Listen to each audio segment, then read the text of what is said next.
Hi, my name is Josh. I have provided below the studies and the research that I used for this if anyone wanted to look at it. The topic that I chose was the crime rates of immigrants, specifically Mexican immigrants.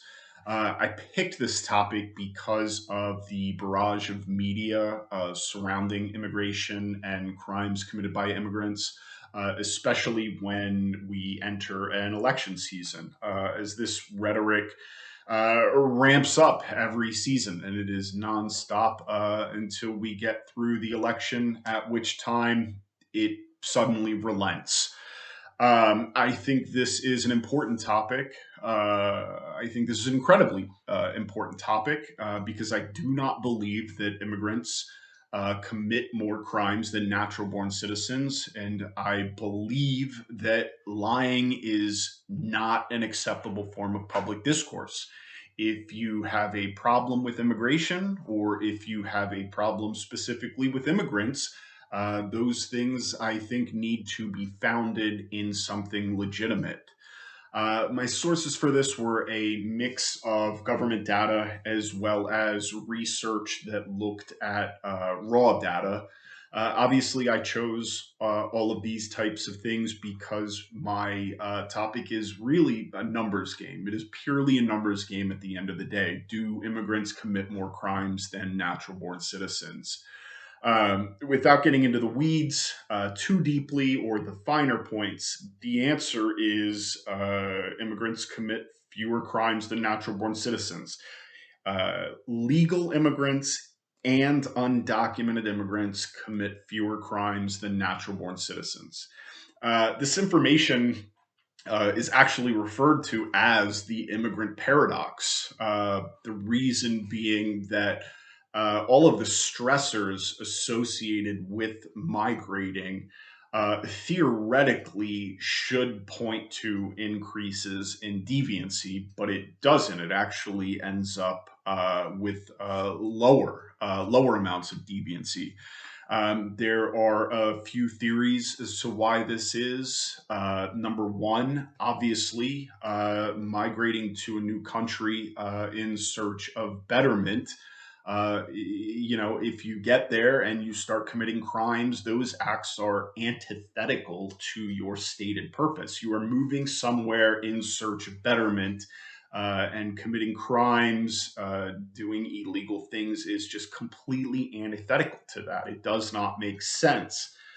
Secondly, immigrants end up finding niche immigrant communities. These are tight knit communities, and these communities offer support and resources to help with your move to a new country.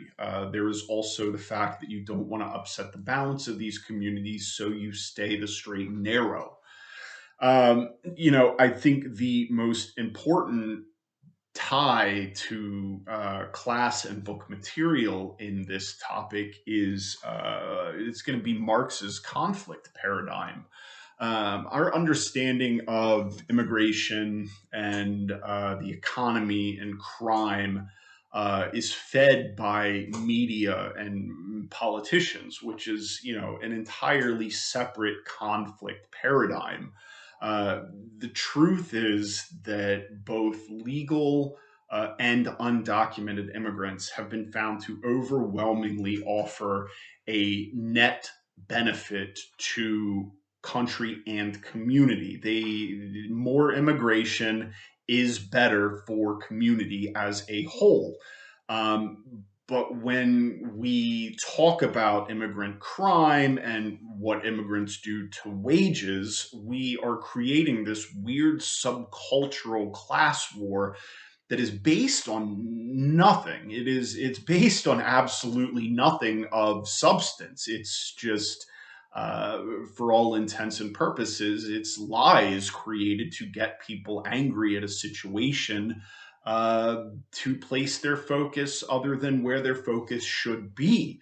Meanwhile, while we are, upset about immigrant crime or immigrants taking jobs, the capital class still uses immigrants uh, to work positions for low wage. So we attack immigrants for stealing low wage jobs. Meanwhile, we allow our own wages to stagnate instead of arguing for an increase in wage for all.